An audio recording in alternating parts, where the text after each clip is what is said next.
morning, Year 3, and welcome to day number 13.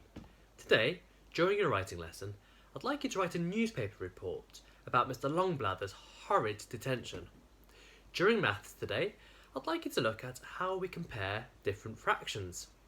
And then this afternoon, I'd like you to take part in an RE lesson. Okay, without further ado, Chapter 13 of Hamish and the Worldstoppers. Detention!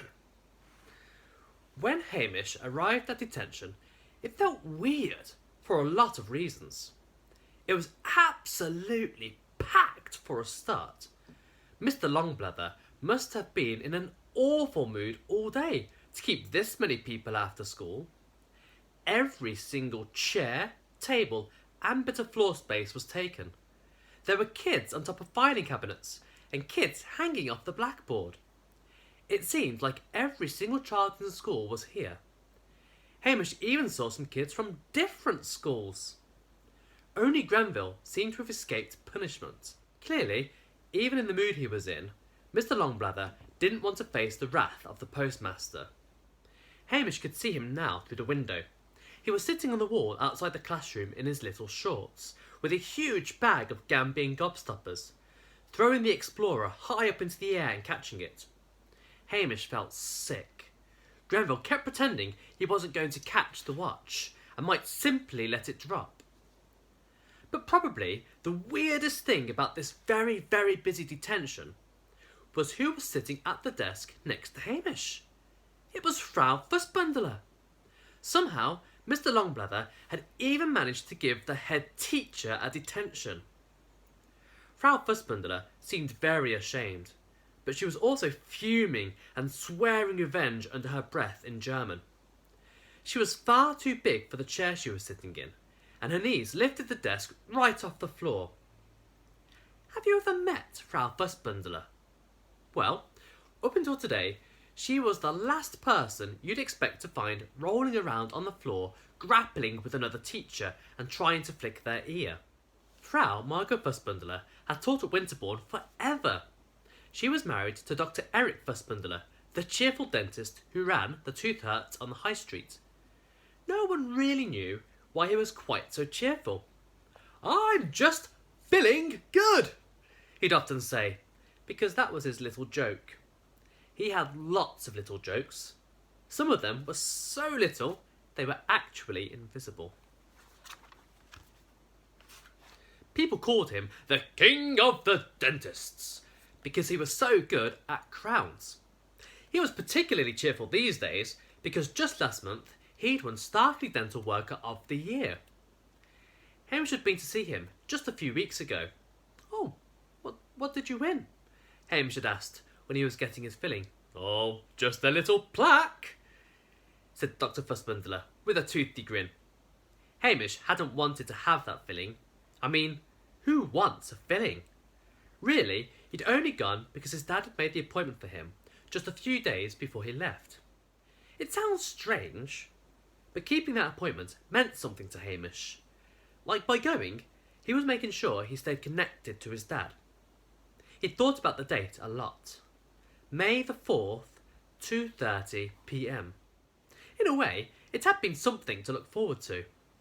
But the truth was, he never really understood why his dad would book an appointment so far in advance. "Prevention's as good as a cure, H," his dad had said, ruffling his hair. "Always prepare." The appointment itself had been a little strange too. "Don't worry," Dr. Fussbundler had said, holding up his enormous metal machine. "I know the drill." Robin had made fun of him for needing a filling. Robin's dental hygiene, he claimed, was second to none.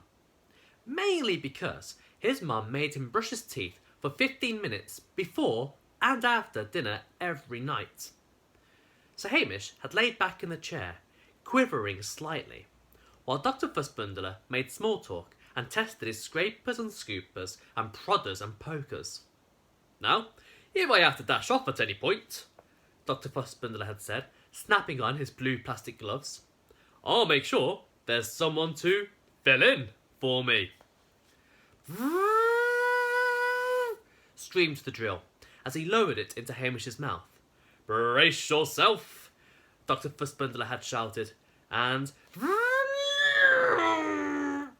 the drill had shrieked, juddering and shuddering into Hamish's poor tooth. His whole head had started vibrating, and water shot everywhere. "Oh, a bad dentist gets on everybody's nerves." Dr. Fussbundler had chuckled over the cacophony. "Nerves? Do you get it?" Hamish tried to nod, but now one of Dr. Fussbundler's hands was all the way into his mouth. Poor Hamish watched with eyes wide as pancakes as the good doctor reached behind him for a tub of something marked Zinixie Clump. It was a thick grey goo, like hair gel, that Dr. Fussbundler scooped out onto a big metal spoon. He started generously slathering the stuff into Hamish's tooth.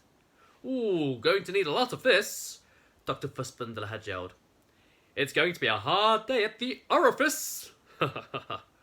Trying to distract himself, Hamish had stared at the tub, and he noticed the words "Trial Product, Belasco," written on its side. Belasco. He recognised that word from his dad's business card. It had the same logo and everything. 2 black wings, one on either side of a sunflower. It must be one of the products sold by his dad's company, he thought. Well, he hoped it was a good one, seeing as it was being shovelled into his gob like this. Then he was distracted again by Dr. Fussbundler clambering onto the chair and starting to fling Hamish's poor head all over the place. 10 minutes later, sweaty and red, Dr. Fussbundler was finished. "There, smiles better," he said, mopping his brow. "OK, Dr. Fussbundler, bye then," Hamish said as he left, pretty bored of all the dental puns and rubbing his sore cheek. Dr. Fussbundler hadn't been quite as delicate as he'd hoped. "Ta-ta," replied Dr. Fussbundler cheerily. "Right, detention's over," shouted Mr. Longbladder, disturbing Hamish's thoughts about good dental hygiene. "Out with you!" Everybody ran for the door. Unfortunately, Hamish ran straight into Grenville. "Oh, hello, Smellerbee," he said, smirking. "Would you like a sweetie?" He'd clearly been waiting for Hamish just to do this. He held out a large paper bag with Madame Couscous's face on the front. Hamish frowned. Was this a trick? "Oh, hang on, I forgot," said Grenville, with enormous smugness. "You're not allowed, are you?" "No, I saw your name on the list in the sweet shop. Banned for life, it said. You and all your friends." Hamish stared at Grenville's bag. It was topped to the brim with Madagascar mouth melters, and at least 4 of those brand new Turkish Twizzlers. His mouth began to water. "I'm going to the wrestling at the town hall a bit later," Grenville said. "My mum found some spare tickets." "Oh, I bet she did," thought Hamish. "Do you have the time, by the way? I don't want to be late." Grenville knew full well Hamish didn't have the time.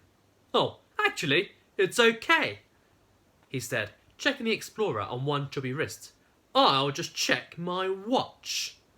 And as he waddled away, dropping sweet wrappers behind him and belching, Hamish could not wait for the next pause. He knew exactly what he was going to do, monsters or not. The end of chapter 13. I do hope you enjoyed today's work, Year 3. If you'd like to share your work with me, or if you have any questions, please do email me at year3@stalban.rc.beham.sch.uk. Until tomorrow, please look after yourselves, stay safe, and I'll see you soon. Bye-bye.